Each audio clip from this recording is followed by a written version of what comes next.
कम खर्चरे केमती आम एमती स्वादिष्ट खीरी बनई पारिबा पूरा भोजी भलिया टेस्ट भी पूरा भोजी भलिया आसीबो। खीरी बनैबा को इच्छा हेले समस्ते बनैबा को डरंती कारण एथरे बहुत खीर पड़िबो आ बहुत खर्च हबो बोली हेले पर्वपर्वाणी हेले हमर स्पेशल डिश बनैबा को इच्छा हुए। तो आज आसतु जानिबा आमे टिके कम खर्चरे केमती बढ़िया खीरी बनई पारिबा पूरा भोजी स्टाइल रो। नमस्कार कुक विथ मूर्छा चैनल को बहुत बहुत स्वागत। तो ये देखो मुझे चाउल 100 ग्राम ये हूँ जो छोट छोट पूरा कुनी कुनी बासमती चाउल पूरा बढ़िया बास्ना हम ये खीरी पाई परफेक्ट रहिबो।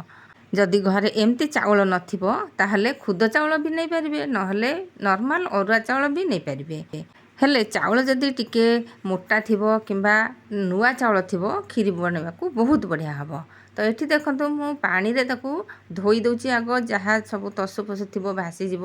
भल भाव ताकू 2-3 धुआ धोईदेवा गड़ेदेवा जदि गोड़ी थी गड़ेदेवा धान जदि थी टिके टिके बाछि नवा एथर भी मोर छोट छोट टिके टिके धान थिला ताकू बाछि नेइथिली ताकू तापरे कोन करछि एमती छाणीदेवा पानी सब निगिड़ जीव सब पानी जिते निगिरी जीव आम कौन करवा गोटे कपड़ा आनिकी टिके खेलईदेवा कपड़ारे खेल दिंतु कि किसी समय कुला धीरे सेमती खेलीदेले भी पंखा धीरे रखीदेले हो तो चाउल जमती टिके झुरझुरा हो बेसी सुखेबानी टिके झुरझुरा हो। आठी देखु केमती झुरझुरा हो जाए चाउल पूरा पानी छाड़ी जाइए कपड़ारे देदेले सांगे सांगे 5 मिनिट भितर हो।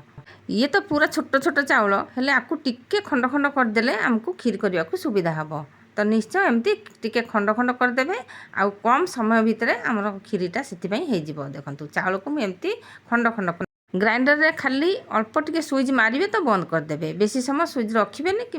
पूरा गुंड हो नहले। आउ ये नहीं तेजपत्र आलमंड गुजराती खिसमिसी सबको आम नवा काजू ताकू आमे कौन करवा घी नहीं भाजीदवा जदि आपण पाखे बेसी काजू नथिबो किंबा बेसी खिसमिस फिस नथिबो खिसमिस न पकेले चलिबो जेकोसी जिनस भी आप न पकेबी सेमती करि परिबे खाली काजू टिके पकेदेबे किंबा खाली किसमिस पकेदेबे अल्प अल्प पकेले भी चलिबो। मु कहिथिली ना अल्प खर्चरे केमती हबो सेथिपई कहूची। तो ए काजू को मु एमती बेसी पोड़ीबानी भाजीबा टिके ब्राउन कलर होला पर्यंत आ आलमंड को এই ଖିସମିସ୍ को भाजी नवा ଖିସମିସ୍ देखु पूरा फुलिला भाया होगला ये अल्प समय टिके एपट सेपट करदेला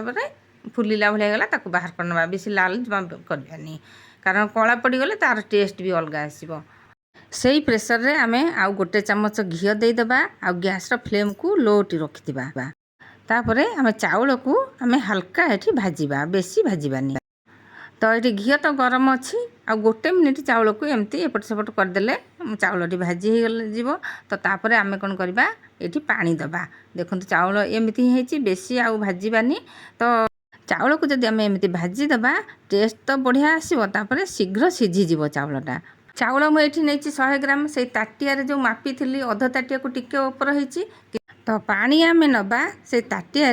3 ताटिया पानी ताने 6 गुणा पानी हो गला। तापर आम कौन करवा तेजपत्र को ये देदेबा 2-3टा तेजपत्र मुझे खूब कम खीरी ये हूँ से 3टा तेजपत्र नहीं तापर आम हुइसिल को देदेबा कभर दे देकी भल भाव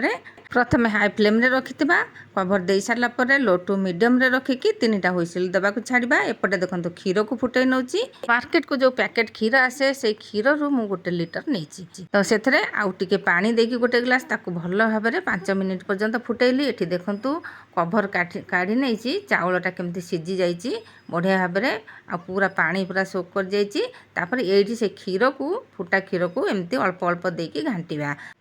आउ अल्प अल्प जदि क्षीर देकी एमती ताकू गोलेबा भल भाव चाउल सहित मिसीज आग तापर आम सबतक क्षीर दबा गैस फ्लेम को लो टू मीडियम रखिथिबा आ 2-3 डंकी क्षीर देकी एमती भल भाव चाउल सहित क्षीर को मिसेइबा। चाउल तो बढ़िया भाव सीझी जाइए बेसी समय लगभग या आम 2 मिनिट 3 मिनिट पर्यंत एमती घांटिले हो। तो मु कही ना कम खर्चरे केमती हम से 1 लिटर क्षीर नहीं तो एमती डंकी गोटे आणवे टिके खाली एमती माड़ी माड़ी देले बढ़िया भाव मिसीज आगुर तो लुण पकई नथिले एठी आमे लुण पकईदेवा स्वाद अनुजाई। तो ये देखले तो मु अल्प टिके केमती लुण नेली आ बेसी लुण जमा भी नेबेनी कारण खीरीटा आमर मीठा दरकार मीठार जदि टिके बेसी लुण पड़ीज से लुणिया लगे खीरी से खीरी सब बेले कम लुण पकेबे देखिकी पकेबे जी खीरी बनाऊँ देखिकी स्वाद अनुजाई पकेबे। तो आउ जेते सब क्षीर थिला आउ एक्स्ट्रा सब पकईदेली से गैस फ्लेम को पूरा लो रखा एटी क्षीरी को आम सीझा को छाड़ा तो आउ एपटे आम कौन करवा गोटे कड़े नवा आ चीनी नवा जो ताटिया चाउल नहीं जी से मु चीनी नहीं क्यारमलाइज करुच्ची 2-3 छोट चामच रे पानी देदेबा ताकू एमती गोलेबा देखंतु चीनी टी क्यारमलाइज हो केमती एबे गैस फ्लेम को लो टू मीडियम रखिथिबे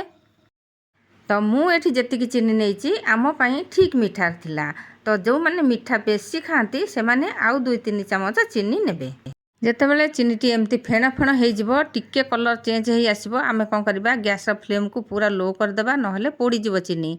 तो गैस फ्लेम को तो पूरा लो रखिथिबा तापर एमती लगातार गोलेबा बिल्कुल भी छाड़बानी कलरटा केते बढ़िया हो आसलानी देखंतु एठी आउ एमती जेतेबेले कलरटा पळै आसीबो एठी फेण थिबो फेणटा मरिबनी एमती फेण थिबो आमे कोन करबा एठी पानी दे देबा नहेले पोड़ी जिवो जदि टिके पोड़ी जिवो ना एठी पूरा नष्ट हो जिवो चीनी तक सब नष्ट हो जिवो आकु जदि खीरी रे पकेबा खीरी पूरा पिता पिता लागिवो सेति पई एठी टिके ध्यान देकी चीनी को आमे क्यारमलाइज करबा पानी देकी आ 1 मिनिट फुटेबा तापर आकु ठंडा हबा को छाड़ीबा तो एपटे देखंतु खीरीटी आमर बढ़िया भाव में सीझी सारे 5 मिनिट पाखापाखि बसी ये आम कौन करवा क्यारमलाइज को देदेबा पूरा ठंडा हो सारा पर जदि या आम गरम गरम दबा ताहले आम जो खीरी रे क्षीर पकईचे तो क्षीरटा से फाटिवार संभावना रही है तो से आम ठंडा हेले दबा आउ ये जिनसटा आम जो देदेबा मिल्कमेडटा बहुत बढ़िया टेस्ट भी आसो कलर भी पलि आसो देखते एतिकी मुझे मुझे ना पूरा कम रे केमती करवा आपन जदि मिल्कमेड दबाक चाहूना गोटे 10 टंकिया अमूल आनिकी गोलेकी से आउ 3-4 चामच चीनी गोलेकी ताकू एथरे दे पारिबे खीरी रे आउ एठी आमे देदेबा ड्राई फ्रूट जो भाजिकी रखिथिले सबतक एथरे देदेबा आउ अल्प किछि रखिछि सजेबा पई ऊपर को गैस फ्लेम को तो पूरा लो रखिथिबा आउ 2 मिनिट पाखापाखि खीरी को सीझा को दबा तापर एठी आमे गुजराती बिल्कुल भी आगुरु पकईने 4-5टा 6टा खंडे गुजराती ताकू नेकी एमती छेचिकी गुंड करी पकेबा पूरा खीरीटा एबे हेई आसिलानी पूरा हेई सारला बेलू पूरा पछ बेलू आम कौन करवा गुजराती पकेबा गुजराती पकई सारिकी आ 1 मिनिट पाखापाखि रखिबा तापर गैस को बंद करवा जो आलमंडटा भाजी ताको अलगा रखिदेली एमती छोट छोट करके काटिदेली पछ बेलू ताको पकेली तो आको पछरे पकेले पाटिकी टे कुड़मुड़िया लगे खाइला बेले बहुत बढ़िया लगे तो खीरी ये देखिपे कलर भी ठीक आसी पानिया है किंबा बेसी बहलिया है एमती ही रखिथे से ठंडा हो गला बहुत बढ़िया भाव में बसीज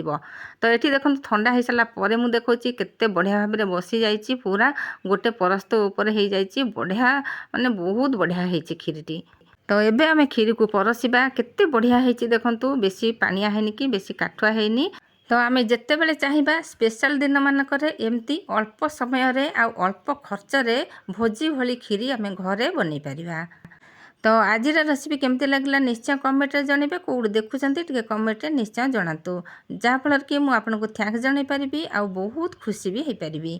आउ चैनल जदि नुआ अछंती प्लीज सब्सक्राइब कर दियंतु आगु जो वीडियो पकेबी आपन पाखे सर्वप्रथम पहुंची परिबो रहुची जय जगन्नाथ।